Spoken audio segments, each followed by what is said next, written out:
Coxter Groups, Lecture 5, Characterization. So today we will prove a theorem which characterizes Coxter Groups. And we start with a little bit of general terminology. Let G be a group and let S be a generating system for G. So each element of G can be written as a product of elements in S or their inverses. But we moreover assume that S consists of elements of order 2. So each element of S coincides with its inverse, which means that each element of G can be written as a product of elements in S. For any element A in G, we denote by L of A the minimal K, for which we can write A as a product of K elements from S. So this is our length function.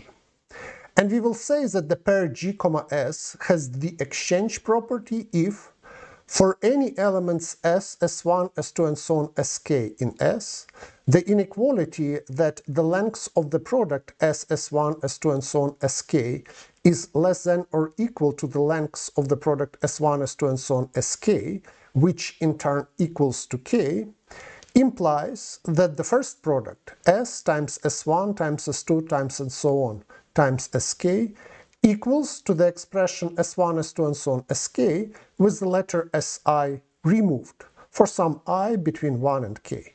This is very similar to our strong exchange property, but a little bit limited. We consider original expressions which are reduced, and we multiply only with elements in S, not the general reflections. Furthermore, we will say that the pair G, S has the deletion property if it has a property as described in the deletion property for Coxeter groups, meaning that for any S1, S2, and so on, Sk in S, the inequality that the length of the corresponding product S1 times S2 and so on times Sk is strictly less than K, implies that this product is equal to the same product with two letters Si and Sj, two letters at different places, removed. So here is our main result, the characterization of Coxeter groups. Let G be a group and S a generating system for G, which consists of elements of order 2. Then the following conditions are equivalent. Condition A, the pair G, S is a Coxeter system. Condition B, the pair G, S has the exchange property. And condition C, the pair G, S has the deletion property. To start our discussion of the proof of this result, let's first do the easy steps. First of all, we know that all Coxeter groups have both exchange and deletion properties, so A implies both B and C. Next, if we look at our proof of the deletion property for Coxeter groups, we will see that exactly the same argument which we used in our proof shows that, in fact, exchange property implies deletion property. So B implies C. This can be derived from our previous proofs. In particular, this means that in our proof of the deletion property, we used this restricted version of exchange property and not the strong exchange property in its full strength. So we used it only for simple reflections, which we multiply with reduced expressions, and not necessarily for general reflections multiplied with words. And finally, let us show that deletion property implies exchange property. Let's show that C implies B. So assume that we have a reduced expression S1 and so on Sk, and we multiply it with some element in S, little s, on the left.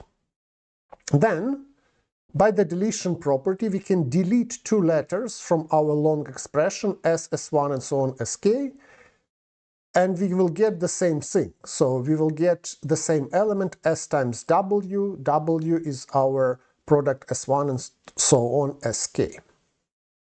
And let's call this new expression for the element as W by U.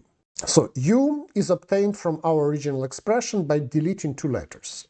The one is on the left and another one is on the right. First, let us assume that the left letter which we delete is not the first letter S. Then multiplying with S, we get that W is equal to S times U, And there on the left we have double S. So S squared is equal to 1 because all elements in S have order 2. And this implies that the length of S1 and so on Sk is strictly smaller than k. That contradicts our assumption that the length of W is k. So therefore, the left deleted letter is S, but then if we take just the expression of W and delete the second letter G, we get the expression for SW.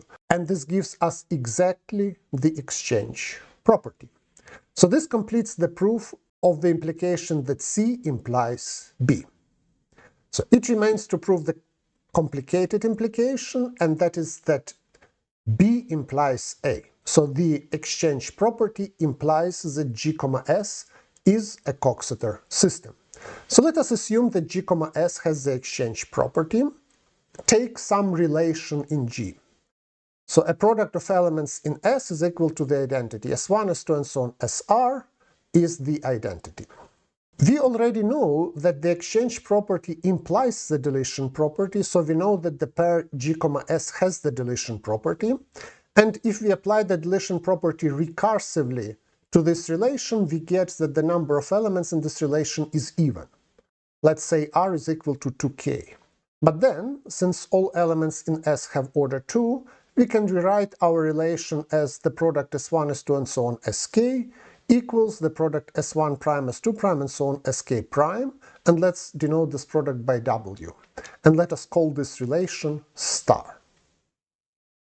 For different elements S and T, let M, S, T denote the order of St. So in order to prove A, we need to show that any our relation star is a consequence of the relations of the form St to the power Mst is equal to the identity. These are the relations which define a Coxeter group. And of course here these relations only exist in the case when Ms, T is finite. In order to prove this, we proceed by induction on K. The basis of the induction when k is equal to 1 is trivial, there is nothing to prove.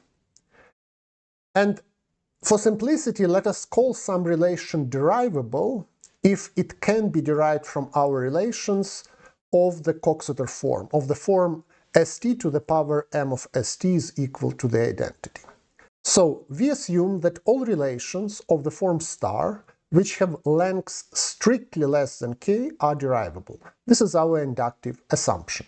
And now let us try to prove that all relations of lengths k which have the form star are also derivable. Consider first the case when the product S1, S2, and so on Sk is not reduced. Then there is I such that the product Si plus 1 and so on Sk is reduced, but the product Si plus 1 and so on Sk is not reduced. So here we can apply our exchange property and get that Si plus 1 and so on Sk is equal to Si plus 1 and so on Sk with some letter Sj in between removed. So here j is between I plus 1 and k. So we rewrite this as Si plus 1 and so on Sk is equal to Si plus 1 and so on Sj removed and so on Sk. This has lengths strictly less than k and hence is derivable by our inductive assumption.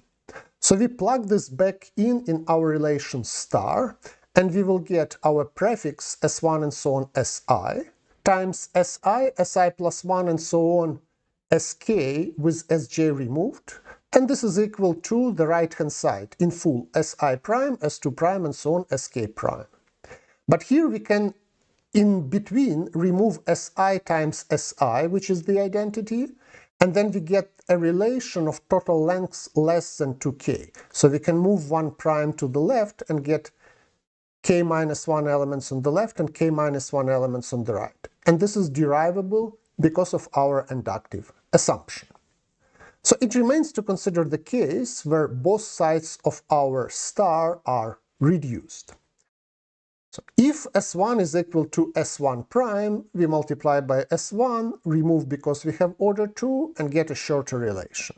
So we can assume that S1 and S1 prime are different. By the exchange property, there is I between 1 and k such that S1 primed multiplied with S1, S2, and so on Sk is equal S1 and S2 and so on Sk with some letter Si removed. When we remove the common suffix, we thus get the equality S1 prime, S1 and so on Si is equal to S1 and so on Si minus 1. And now we can rewrite it using that we have elements of order 2 as S1 prime is equal to S1, S2 and so on Si minus 1 and so on S1. If we multiply this with our element W on the right, we will get that in the left-hand side, the product S1 and so on Sk with the letter Si removed is equal to the product S2 prime and so on Sk prime. And this has lengths strictly less than k and hence is derivable. This means that the relation S1 prime, S1, S2 and so on Sk with the letter Si removed is equal to S1 prime and so on Sk prime is derivable. And if I is less than k, then S1 prime, S1 and so on Si equals to S1 and so on Si minus 1 is derivable, so we can substitute it into the previous relation and we are done. If I is equal to k, we can only conclude that the relation S1 prime, S1 and so on Sk minus 1, which is equal to S1 prime, S2 prime and so on Sk prime is derivable. Both sides have lengths k. So we need to show that S1 prime, S1 and so on Sk minus 1 equals to S1, S2 and so on Sk is derivable. So we repeat the above argument, exactly the same argument, but now for this relation. And unless we hit the we are done scenario, so there is only one scenario in which we are not yet done. When we go the full circle, we get the new equation and the new relation which we need to prove that it is derivable, and it has the form S1, S1 prime S1, and so on Sk minus 2 is equal to S1 prime S1, and so on Sk minus 1. And now we see that here on the left, we start getting the product of S1 and S1 prime. And now we iterate this. So we iterate it until it iterates, and we have two options. Either at some point we get a shorter relation and we are done, or we always get relation of the same length, but then eventually we will get only relation where only S1 and S1 prime are involved. And this is obviously derivable because this is one of the Coxeter relations. And this completes the proof of our theorem. Some additional problems and questions at the end. Problem question 1. Check with all details that our previous proof of the deletion property only uses the exchange property but not the whole strong exchange property. Problem question 2. Why is it important that we assume that all elements in S have order 2? Problem question 3. Let G, S be a group having the deletion property. Prove, without using our main result, that there is a homomorphism from G to the cyclic group of order 2 consisting of plus and minus 1, such that all generators in S are sent to minus 1. Problem question 4. Find an abstract group which has two different structures as a Coxeter group. And problem question 5. Classify all reduced expressions for all dihedral groups. Thank you very much and see you next time.